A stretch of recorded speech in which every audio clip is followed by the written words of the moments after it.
Kalau belum tahu, ayo kita cari tahu bareng-bareng. Apa itu kekerasan? Kekerasan berarti penganiayaan, penyiksaan, atau perlakuan salah. Kekerasan dapat diartikan sebagai perihal keras atau perbuatan seseorang atau sekelompok orang yang menyebabkan cedera atau matinya orang lain dan menyebabkan kerusakan fisik pada orang lain. Kekerasan fisik, tindakan yang dilakukan seseorang untuk menyakiti atau melukai orang lain secara fisik. Tindakan kekerasan fisik dapat berupa pukulan, tendangan, gigitan, atau penggunaan benda tajam yang dapat menyebabkan luka pada korban. Kekerasan fisik juga dapat terjadi dalam berbagai bentuk, mulai dari pelecehan fisik ringan hingga tindakan kekerasan yang mengancam nyawa korban. Salah satu karakteristik utama dari kekerasan fisik adalah adanya niat untuk menyakiti atau melukai orang lain. Tindakan kekerasan fisik umumnya dilakukan dengan tujuan untuk mendominasi, mengendalikan, atau melampiaskan emosi negatif terhadap korban. Selain itu, kekerasan fisik juga seringkali terjadi dalam situasi di mana korban tidak mampu mempertahankan diri atau melawan balik, seperti dalam kasus kekerasan dalam rumah tangga atau pelecehan terhadap anak-anak.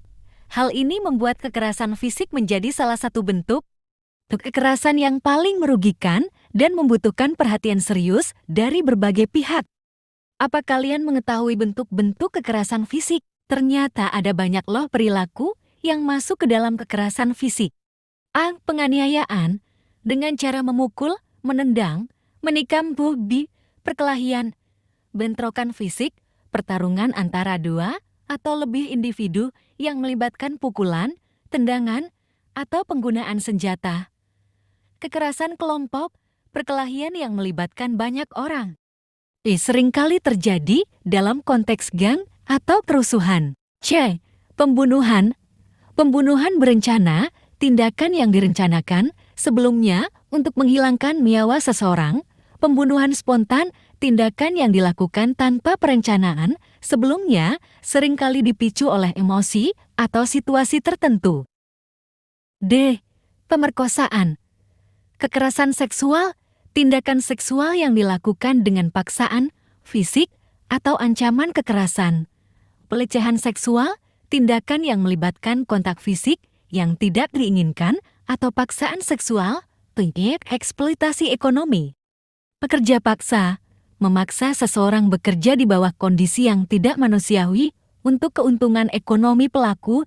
Perbudakan modern, memaksa seseorang bekerja tanpa upah atau dengan upah yang sangat rendah, seringkali di bawah ancaman kekerasan. F. Penyiksaan. Penyiksaan fisik, tindakan yang menyebabkan penderitaan fisik yang parah seperti pemukulan berulang, pembakaran, atau penggunaan alat penyiksa. Penyiksaan psikologis, tindakan yang menyebabkan penderitaan mental yang parah seperti ancaman kekerasan atau isolasi. Dampak dari kekerasan fisik sangat mengerikan. Dampak-dampak kekerasan fisik. Luka fisik dan kesehatan jangka panjang.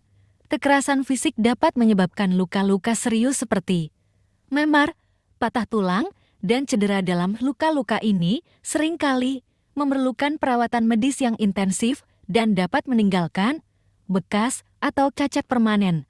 Selain itu, korban kekerasan fisik berisiko mengalami masalah kesehatan jangka panjang seperti nyeri kronis dan gangguan kesehatan lainnya. D. Trauma psikologis. Kekerasan fisik tidak hanya berdampak pada tubuh, tetapi juga pada kesehatan mental korban. Banyak korban mengalami gangguan, kecemasan, depresi, dan gangguan stres pasca trauma PTSD. Penelitian menunjukkan bahwa trauma psikologis akibat kekerasan fisik dapat bertahan lama dan mempengaruhi kualitas hidup korban secara signifikan. C. Dampak sosial. Korban kekerasan fisik seringkali merasa terisolasi dan mengalami kesulitan dalam membangun dan mempertahankan hubungan sosial yang sehat. Kekerasan fisik juga dapat mempengaruhi kemampuan korban untuk berfungsi secara normal dalam kehidupan sehari-hari, termasuk dalam pekerjaan dan pendidikan. D. Dampak pada kesejahteraan anak. Anak-anak yang menyaksikan atau menjadi korban kekerasan fisik di rumah cenderung mengalami masalah emosional dan perilaku.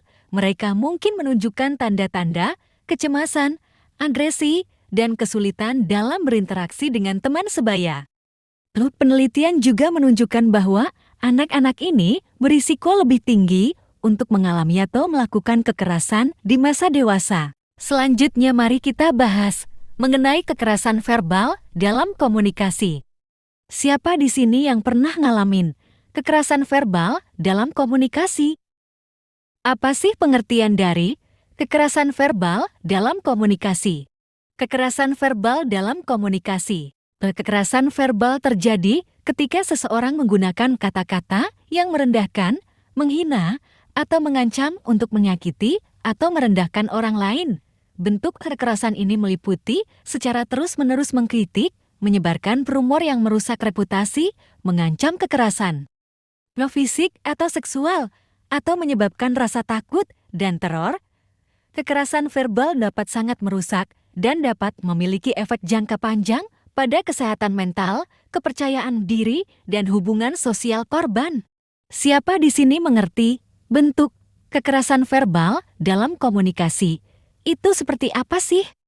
Nah, berikut beberapa contoh dari kekerasan verbal dalam komunikasi. Bentuk kekerasan verbal dalam komunikasi. A. Menghardik yelling. B. Menghina insulting. C. Mengancam threatening. D. Memaki swearing. E. Mengejek making. F. Ujaran kebencian hate speech. G. Body shaming. A. Mengumpat cursing. C. Menghakimi judging. J. Manipulasi verbal manipulation. Itulah beberapa kekerasan verbal dalam komunikasi. Selanjutnya bagaimana dampak dari orang yang mengalami kekerasan ini? Dampak kekerasan verbal dalam komunikasi. Kekerasan verbal dalam komunikasi dapat menyebabkan berbagai dampak negatif yang signifikan pada kesehatan mental dan emosional individu. Berdasarkan penelitian, kekerasan verbal seringkali mengakibatkan penurunan harga diri dan kepercayaan diri korban yang dapat berujung pada stres kronis, kecemasan, dan depresi. Selain itu, kekerasan verbal dapat memicu trauma psikologis yang mendalam, terutama pada anak-anak yang dapat menghambat perkembangan sosial dan emosional mereka. Di lingkungan sekolah, siswa yang menjadi korban kekerasan verbal cenderung mengalami gangguan emosi, menjadi pendiam, dan takut berinteraksi dengan teman sebaya. Oleh karena itu, penting untuk meningkatkan kesadaran dan edukasi mengenai dampak buruk kekerasan verbal, serta mendorong komunikasi yang lebih positif dan konstruktif. Itu saja yang dapat saya sampaikan. Bila ada kurangnya, saya mohon maaf. Kalau ada lebihnya, please kembalikan. Terima kasih.